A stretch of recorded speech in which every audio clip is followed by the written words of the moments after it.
Forget what you know about beef liver. This one here, succulent, juicy, perfectly seasoned, and fork tender.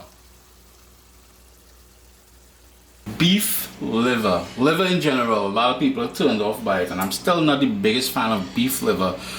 But chicken liver, you know, I've grown as an adult to enjoy chicken liver, along with gizzards and hearts and all that stuff like that. It's one of them things, even though as a child, mommy, she would have to fight with us, and I think she always lost that battle.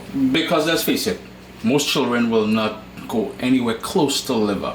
As an adult, I said, I love the chicken liver. The beef, not so much, but I love it the way when I do it this way. Any other way, I really can't handle the beef liver. And what I'm going to do is start off with something totally un-Caribbean, and that is milk. Yeah? I am not washing it with lime juice or lemon juice or vinegar or any one of those things that we would typically marinate with. Yeah, not necessarily marinate with, but we would wash the liver with those things that I mentioned there.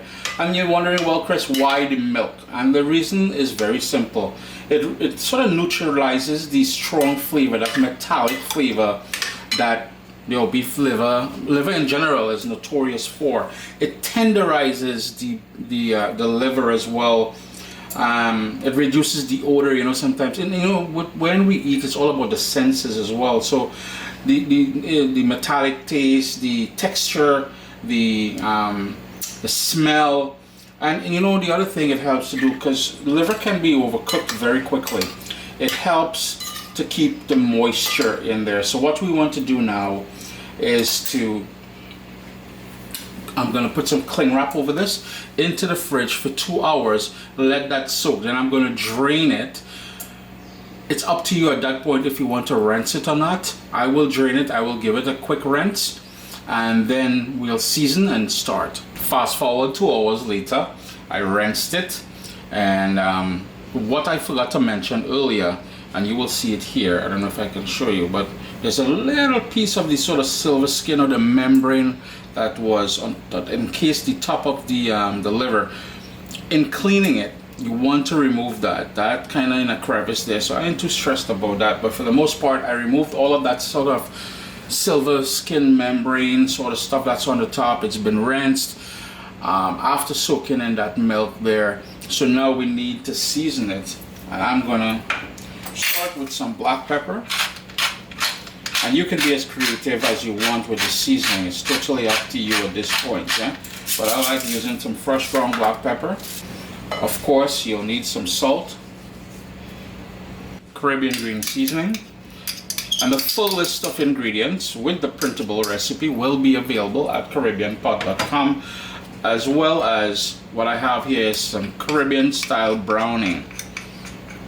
Yeah, and you'll notice very rare do you ever see me using any sort of those powdered all-purpose seasoning and stuff like that, because I try to keep it as natural as I can, the way our forefathers would do it. So very simple. But that Caribbean green seasoning, if you're new to Caribbean cooking, it is sort of a puree or a blend of all the herbs we like using in the Caribbean, along with garlic and pimento or seasoning peppers, and you know, some people put ginger and all that stuff like that. But I have two versions on CaribbeanPot.com, the classic version and a sort of a small batch version, because I know many of you wouldn't want this in large amounts, right? Even though it will last in the fridge and your freezer for a long time. And basically all you want to do is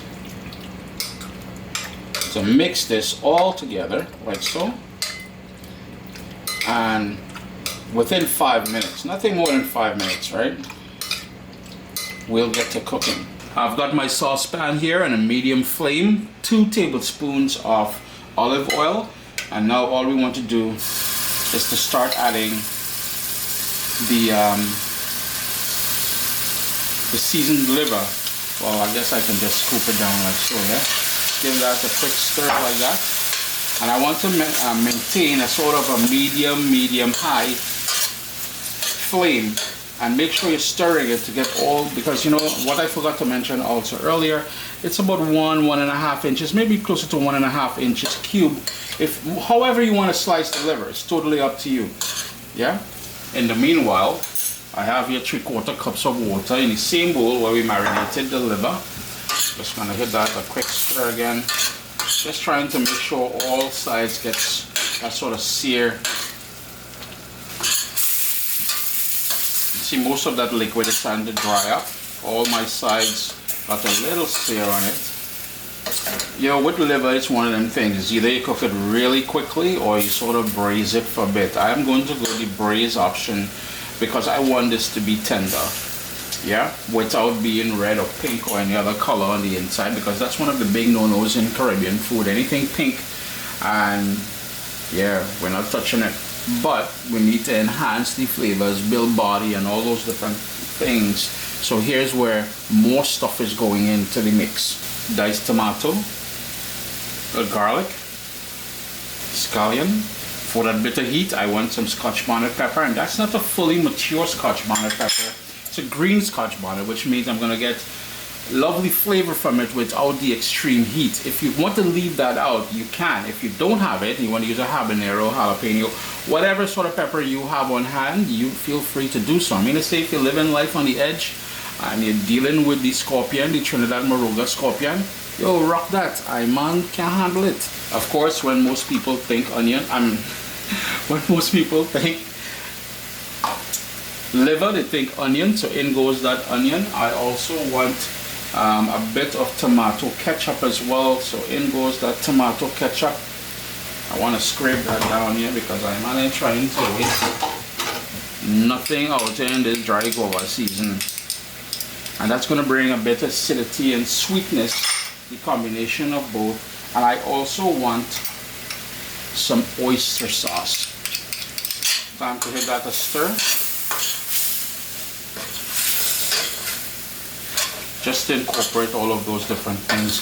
If you wanted to add a teaspoon of grated ginger in here, that will work really well as well. So that's another option for adding additional flavor elements to this dish. What I want to do is sort of allow that sort of sauce on the bottom there just to dry up a little bit before we add the braising liquid. I'm happy where it's at, so at this point now we're gonna add that braising liquid to it. And if you wanted to use beef stock, you can do that. Earlier I may have said 3/4 cups of water. That is closer to 1.25 cups of water. What I want to do is bring that up to a boil, reduce it to a simmer, and I'll put the lid on, slightly ajar, and let that braise slowly, very, very slowly. It's been about 20 minutes. And here's where now we're going to decide a couple things. You're going to taste and adjust the salt, and you're going to decide how much gravy you want or not. I want this to further thicken up, so I'm going to raise the heat. Yeah, and I'm going to burn off about 25% of that liquid. So from the 20-minute mark, this is when I would start typically, because I don't want it to go beyond 25 minutes or so. Just before I turn off the stove, I'm going to hit that with some chopped parsley. And that's it. I'm just going to turn off that stove, give that a quick stir, and yo, beef liver. I am telling you, I am guaranteeing you, you've never had it this good. Give it a try. I highly endorse that you do so.